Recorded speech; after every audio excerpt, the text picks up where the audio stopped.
Good morning, student. Today we discuss the depression of freezing point.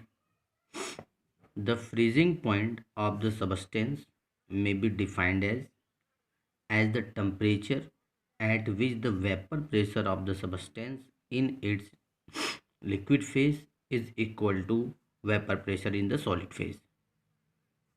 Simply कहने का मतलब ये है, यदि जब आपका जो वेपर प्रेशर है यानी वेपर प्रेशर जो आपका लिक्विड का है, मान लीजिए यहाँ पर आपने लिया है लिक्विड, इस कंटेनर में आपने ले लिया है लिक्विड, और इस मान लीजिए कंटेनर है, इस कंटेनर में आपने लिया है सॉलिड।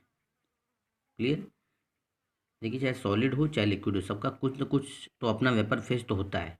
जब आपका जो लिक्विड वेपर प्रेशर है, यानी जिस टेम्परेचर पर इस लिक्विड का जो वेपर प्रेशर होगा सॉलिड के वेपर प्रेशर के इक्वल हो जाएगा, तो वो आपका सॉल्यूशन फ्रीज हो जाएगा।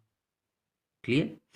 तो हम सिंपली कह सकते हैं यही पॉइंट में be defined temperature at which the vapour pressure of substance in liquid phase, यानी लिक्विड फेस में जो वेपर प्रेशर होगा उस सॉल्यूशन में जो आपका प्रेजेंट सोल्यूट है उसके वेपर प्रेशर के इक्वल हो जाएगा, तो आपका वो क्या कहलाएगा? वो टेम्परेचर फ्रीज पॉइंट कहलाएगा। क्लियर? अब हम स्टार्ट करते हैं इसको क्लियरली ग्राफ से हम क्लियर करते हैं।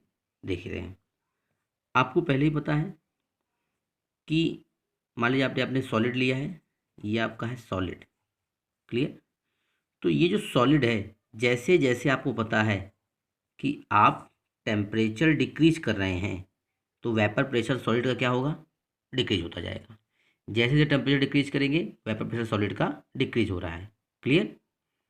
अब हम सॉल्वेंट को लेके चलते हैं, तो सॉल्वेंट में भी यही होगा, जैसे जैसे टेम्परेचर डिक्रीज करेगा वेपर प्रेशर डिक्रीज करता जाएगा, वेपर प्रेशर डिक्रीज करता जाएगा, वेपर डिक्रीज, एक टाइम ऐसा आएगा जिस पॉइंट ये सॉलिड वाली लाइन को कट कर देगा। तो इस पॉइंट को आप बोलते हैं उसका फ्रीज पॉइंट। क्लियर? ये पॉइंट जो आपका है टेम्परेचर, आपको पहले भी पता है कि जैसे जैसे आप टेम्परेचर डिक्रीज करते जाएंगे सॉल्वेंट का जो वेपर प्रेशर होगा वो डिक्रीज करता जाएगा, डिक्रीज करता जाएगा, डिक्रीज करता जाएगा, और वो किसके इक्वल हो जाएगा? सॉलिड के वेपर प्रेशर के। और आपको पता है जिस पॉइंट पर लिक्विड का वेपर प्रेशर और सॉलिड का वेपर प्रेशर दोनों इक्वल हो जाते हैं, वही पॉइंट उसका क्या कहलाता है? Freeze point. अब मान लीजिए ये आपका प्योर सॉल्वेंट है, इसलिए आपने इसको मान लिया TF0। क्लियर? अब आप लेते हैं सॉल्यूशन का, तो आपको पहले पता है भाई सॉल्यूशन भी सेम होगा, जैसे टेम्परेचर डिक्रीज करेंगे वेपर प्रेशर डिक्रीज करता जाएगा। लेकिन आपको पता ही है कि भाई सॉल्वेंट जो होता है उसका वेपर प्रेशर हमेशा क्या होता है? ज़्यादा इन कंपेरिजन टू सॉल्यूशन। क्यों? सॉल्यूशन में क्या होता है? सॉल्यूट प्रेजेंट होते हैं, और सॉल्यूट होने के कारण जो आपका सॉल्यूशन होगा उसका वेपर प्रेशर क्या हो जाता है? डिक्रीज। ये हम पहले डिस्कस कर चुके हैं। तो फिर देखिए, जैसे जैसे आपका टेम्परेचर डिक्रीज करता जाएगा वेपर प्रेशर डिक्रीज करता जाएगा और एक पॉइंट आएगा जिसमें इस पॉइंट को ये कट करेगा।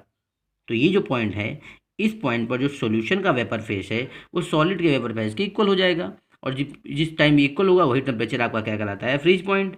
तो ये आपने मान लिया TF। क्लियर? अब आपको निकालना है डिप्रेशन फ्रीजिंग, यानी कितना डिप्रेशन फ्रीजिंग पॉइंट में हुआ। क्लियर? तो आप जैसे एलिवेशन ऑफ बॉइलिंग पॉइंट देखे थे, सेम वैसे यहाँ पे भी है। तो डेल्टा TF इक्वल टू क्या हो जाएगा भाई? High temperature minus lower temperature. तो आपको पता है TF का जो भी होगा, TF0 का जो फ्रीजिंग पॉइंट, सॉरी TF0 का जो फ्रीजिंग पॉइंट होगा वो सॉल्वेंट का फ्रीजिंग पॉइंट है, और ये किसका है? सॉल्यूशन का फ्रीजिंग पॉइंट है। आपको पता है इसका फ्रीजिंग पॉइंट जो सॉल्वेंट का फ्रीजिंग पॉइंट वो हमेशा मैक्सिमम होता है और सॉल्यूशन का फ्रीजिंग पॉइंट मिनिमम होगा। तो TF0 माइनस TF। और आपको पहले से पता है कि जो डिक्रीजन हुआ है वो सॉल्यूशन, जो ये डिक्रीज हुआ है, डिप्रेशन हुआ है फ्रीजिंग पॉइंट में, वो डिपेंड करता है ओनली सोल्यूट पर। और पता है सोल्यूट किसके पे डिपेंड करता है? मोलरिटी पर। इसलिए delta TF is directly proportional to molarity, and delta TF equal to, अब होता है प्रोपोर्शनलिटी कांस्टेंट को रिमूव करना है तो KF कांस्टेंट से आपने मल्टीप्लाई कर दिया और KF into M, where M is molarity. और मोलरिटी का डेफिनेशन हमने कई बार डिस्कस कर लिया है। आपको पता है molarity is equal to W2 upon M2 upon W1 into 1000, यानी नंबर ऑफ मोल्स आपके डिजॉल्व हैं 1 kg सॉल्वेंट में। क्लियर? तो M is equal to W2 multiply by 1000 upon W1 into M2। तो हम यहाँ पर m की वैल्यू डायरेक्ट पुट कर देंगे तो आपको मिल जाएगा delta TF equal to KF into W2 into 1000 upon M2 into W1। Clear. जहाँ M2 क्या है, मोलर मास किसका है जी, सोल्यूट का। W1 क्या है, ग्राम ऑफ सॉल्वेंट है। W2 क्या है, ग्राम ऑफ सोल्यूट है।